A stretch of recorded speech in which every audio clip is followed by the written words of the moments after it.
Hello, my dear friends. Today we're doing another poetry situation. We've got our laptop here and a gorgeous fire hazard, and I'm hoping that nothing goes awry with that, although they are a little tilted and the wicks are a little long and the fan is on. But we persist, and I think it is going to be just fine. So, I had a great day today.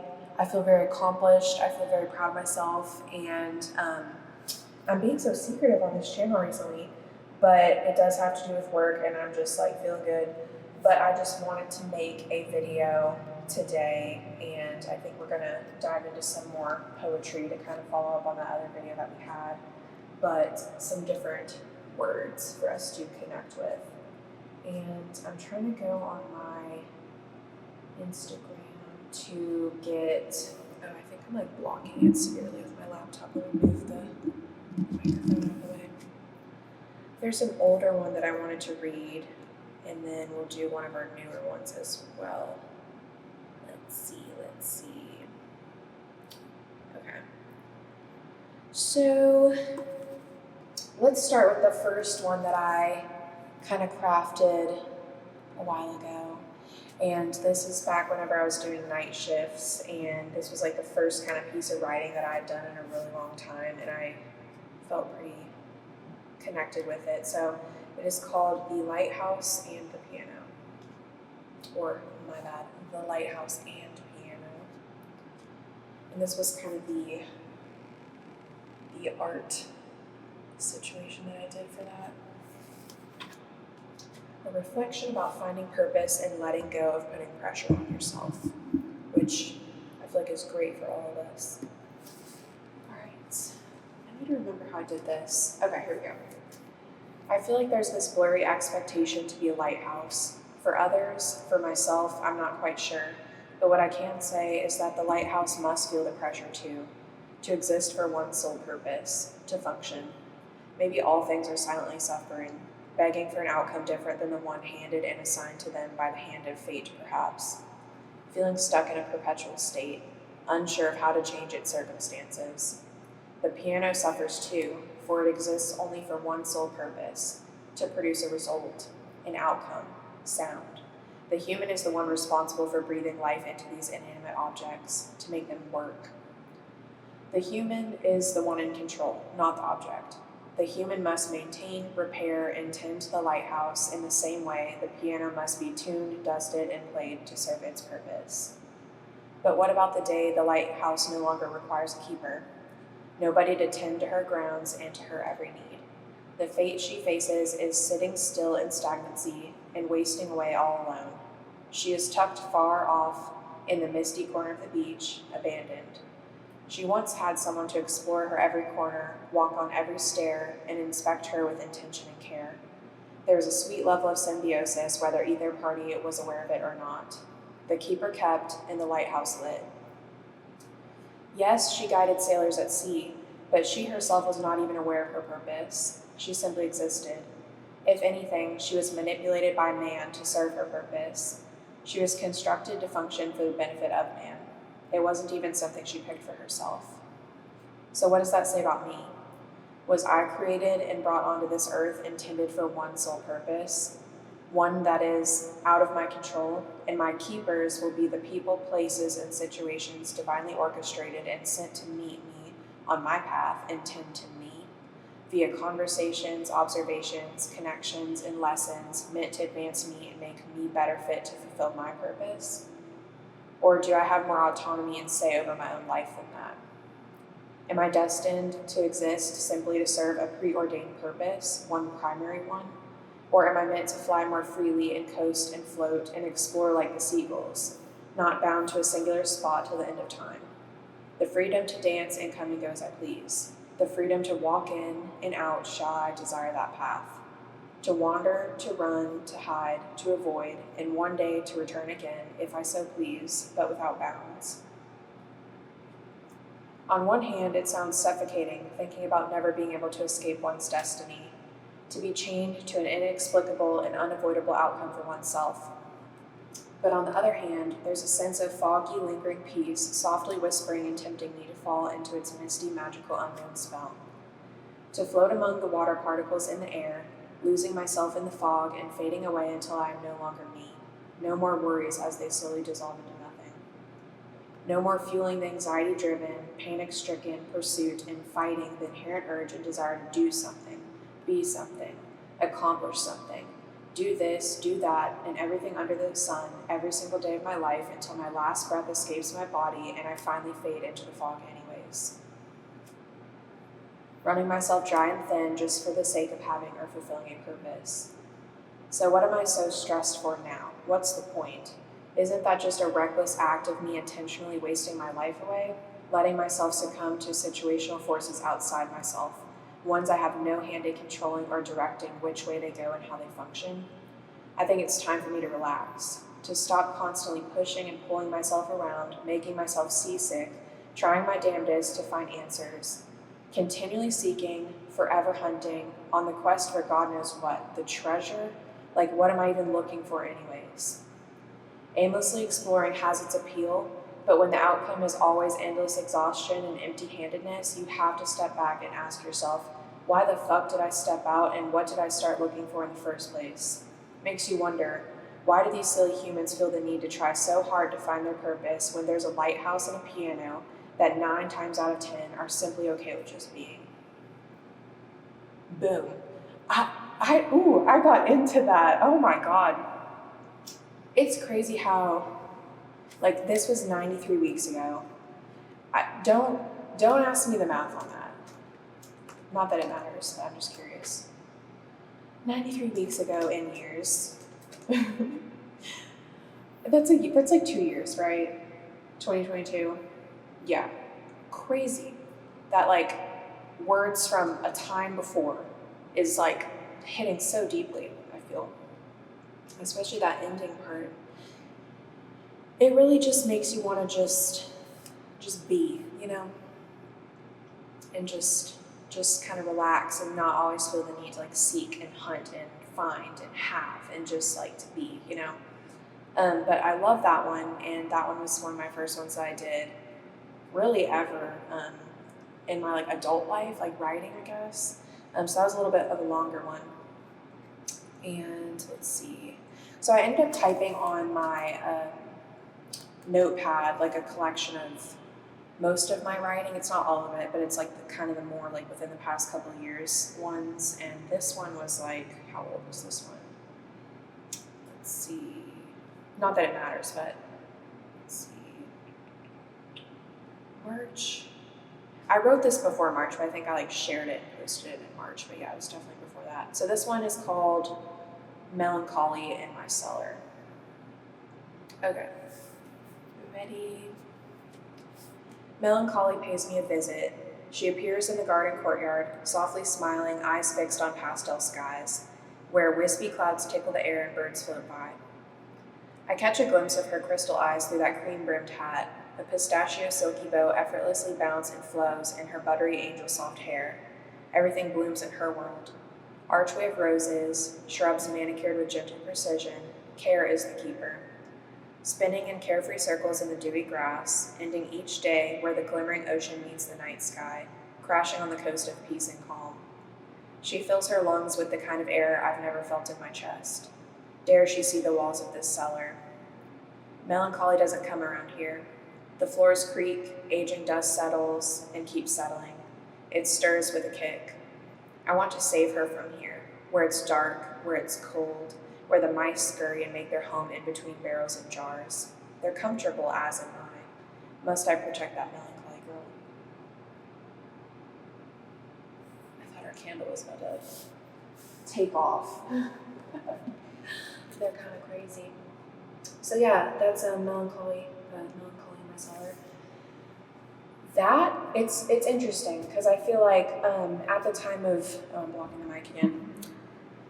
At the time of writing that, I felt very detached. I'll explain this one probably more than the other one, because I didn't really explain the other one. But at the time, I felt very detached from happiness and from joy and from, like, life being good, you know? And just, like, feeling like like happiness and joy and all these things were just such an unattainable thing that I just could never even fathom like having in my reach. And I've realized more recently within the past couple of months is like the fruits of my labor have finally started to actualize in certain ways. And it's a beautiful thing to be able to step back and realize like, oh my gosh, like there's days where I'm like happy. Oh my God, like what? This is crazy. There's days where I am outside and I'm just like hearing the beautiful breeze. Like some of my favorite sounds right now are like just sitting outside, hearing the breeze, like tickling through the leaves and just that sound of the leaves. Love just really, really does it for me. And then obviously birds and just like little animals just like living their life and hearing little crunches and little things like that. Like it's just like it's bliss. And obviously I've been on earth. Obviously I've been around nature, whatever. But it's just been really healing recently more than ever and really soothing to me. So that has brought me a lot of joy and that's brought me a lot of peace and a lot of comfort.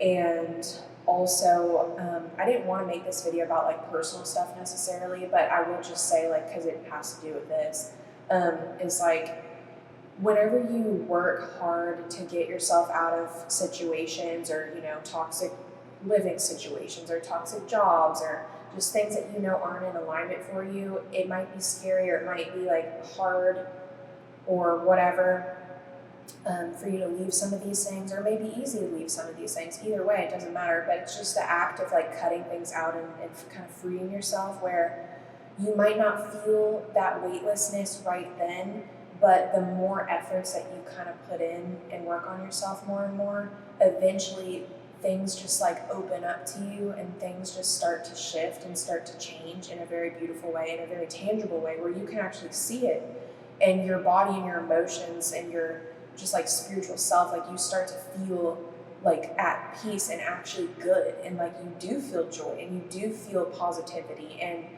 life's not perfect. Like not everyone has everything you want. Not everyone has all these situations all perfectly lined up how you maybe ideally would want them to be. But that doesn't make it less beautiful, and that doesn't make your life less beautiful. And I feel like I'm becoming more of I'm a recovering dark person. and I feel that that's exactly where I need to be though, because I've known the depths to the point of this poem to make it relevant. I've known the melancholy, I've known the pain, I've known the darkness and the sadness and the mourning and the just aching. I've known that for so long that the sunshine was foreign. But the more I step into it and the more I feel it, the better it feels and the more at home I feel in that energy. And it doesn't mean that I'm sacrificing that old side of myself and that like she's not there, because like she built who I am today. And she's made it possible for me to feel that like life is actually good and like life is changing and turning around and things like that. And like I can actually have happiness, and it's almost like you're convincing yourself. Like I'm sitting here right now, I'm like, are you serious? Like, are you calling yourself a happy person? Like, is that for real? Are you being really truthful with yourself? Yes.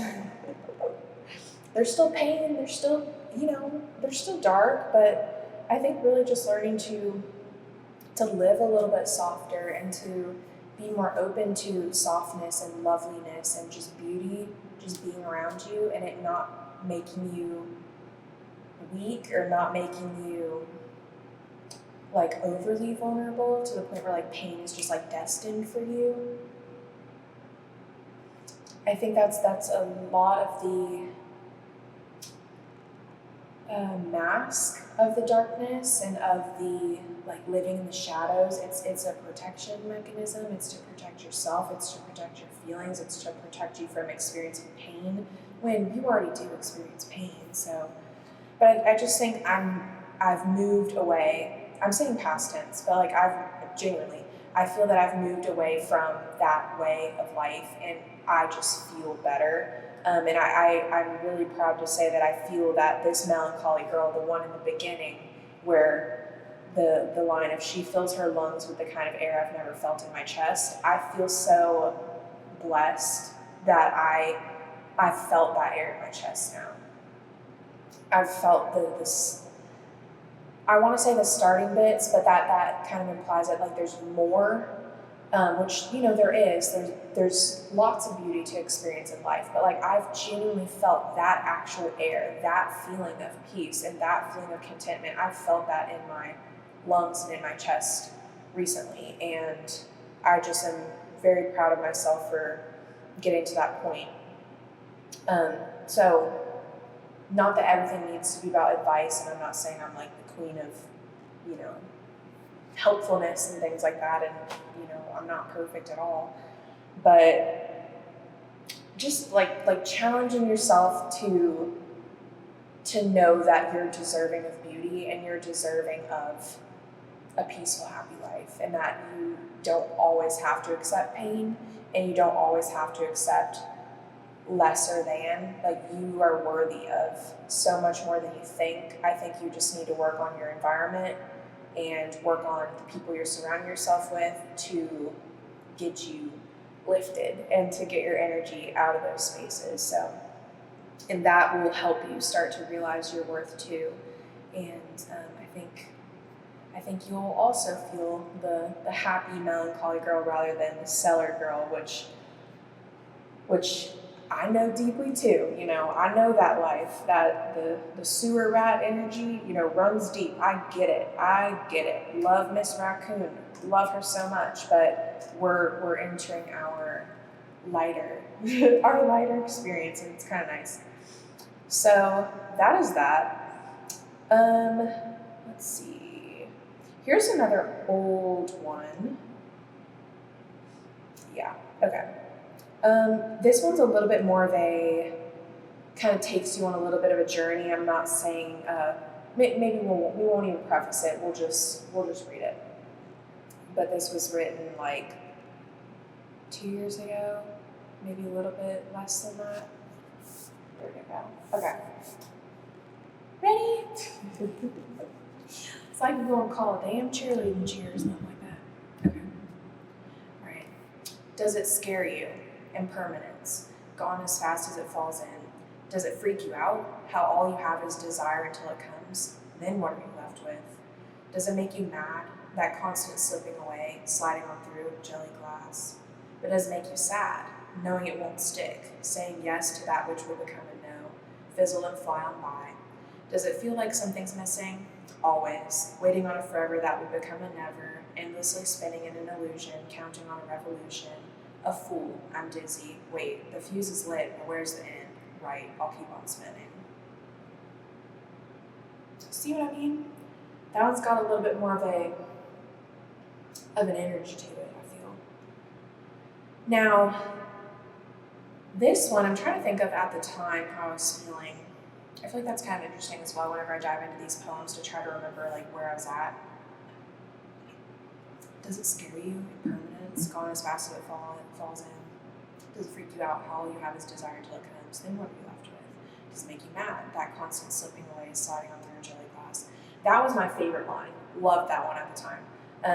That constant slipping away, the line sliding on through jelly glass. So with that, what I kind of visualized during this was like everything was black. I was very inspired by this one type of imagery at the time, but like everything was black, and there was kind of this like cloudy fogginess of like light, and it was this contrast of these objects that felt, I'm going to compare it to something maybe silly, but like in SpongeBob, the bubble, like the bubble dude or whatever, like the friend on the balloon stick type vibe, like the bubble dude. It had this like this wetness to it, this jelly type of energy. So it was this black background, and then I imagined this mirror portal type of thing, and it was like a jelly like moving consistency. It just had this like look to it where you could just like stick your hand in it, it would just like get completely lost in this type of thing. It was very visceral and visual. And that constant slipping away, sliding on through jelly glass. So it's just kind of like that nature of just something going into oblivion and like never seeing it again, and it's just kind of like, you know, becoming one with the wind, if you will. But it's even deeper than the wind. It's just like this like void of something. I don't know. But I really like that line, and I actually got it on a journal, like agenda type of thing. I've done this twice now where I'll order, I think the brand might be Papier. It's like Papier, and I'll order one of their little journals and like customize it and like type a little thing on it. So the one from last year was sliding on through jelly glass, and then the one this year is, I think I actually have the line on here. Yeah, let's see. Hold on. Oh, playing with matches a little too close to the summer field.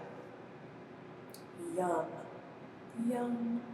Playing with matches a little too close to the summer field. It's like you're just teetering and teasing the line of like being a little bit destructive, because obviously a match in a dry ass field is not good, right? You're gonna cause the whole thing to blow up in flames. But it's like the excitement and the daring nature of like testing a boundary was kind of that. But also that kind of spoke, not necessarily like trying to intentionally like do something to another person. It was more of the internal, like internal war with myself. Playing with matches a little too close to the summer field.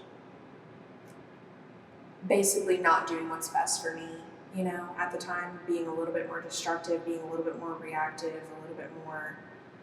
It's just so crazy how far I've come, y'all. Like, I don't know, just 2 years and like looking back, it's like I was in such like pain and like, I don't want to say anger.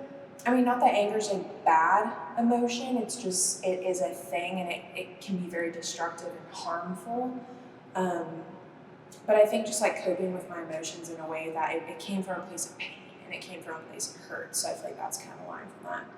I didn't really mean to spin off into that tangent. But yeah, the thing about impermanence, it's just like just the nature of how this thing is never to be captured, and not that anything is to be captured in life, but just that nature of impermanence. I feel like just the idea of impermanence in general at that time was deeply resonant with me, and it just felt very tangible, even though it's the most intangible thing, is impermanence. What's our time? 22 minutes? Is there another maybe short one? Let's see.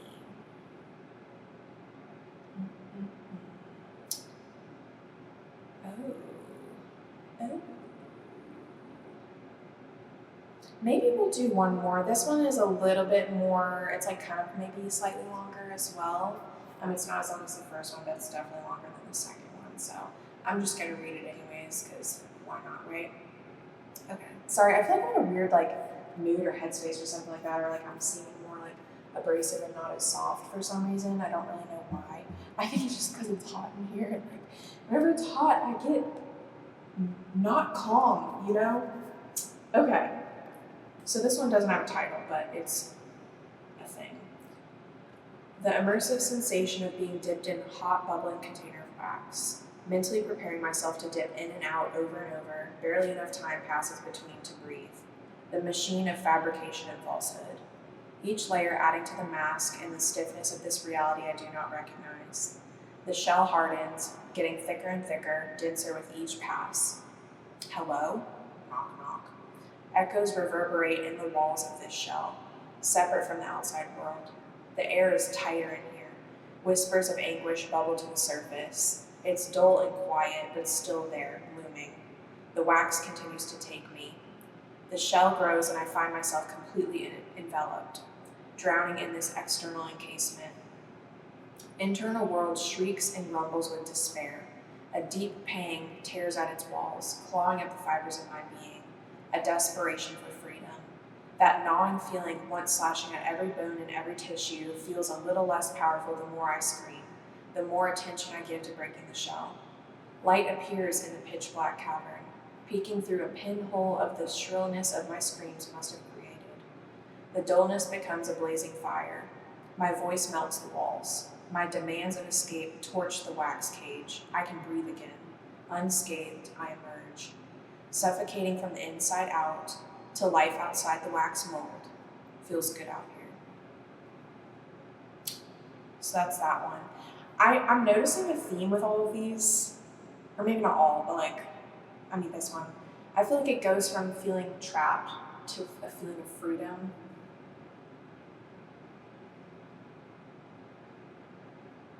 Trapped is a state of mind.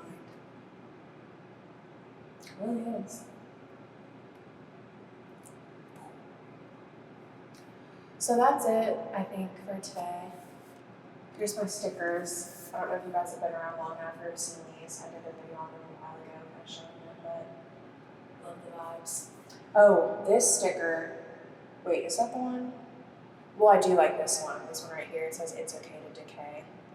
I do like that one. The one I was talking about is this. You cannot kill me in a way that matters. You cannot kill me in a way that matters. I like that a lot.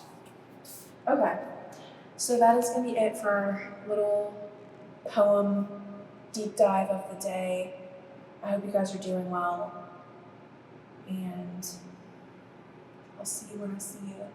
I'm getting a haircut soon, probably it is next week, I think it is next week, yeah. So maybe the next time you see me, I might look a little different, but every single time it gets to a cute state, I'm like, you know what, actually it's kind of cute. And then I'm like, nope, chop. It just happens that way, but it is what it is. Change is good. Okay, I love you all.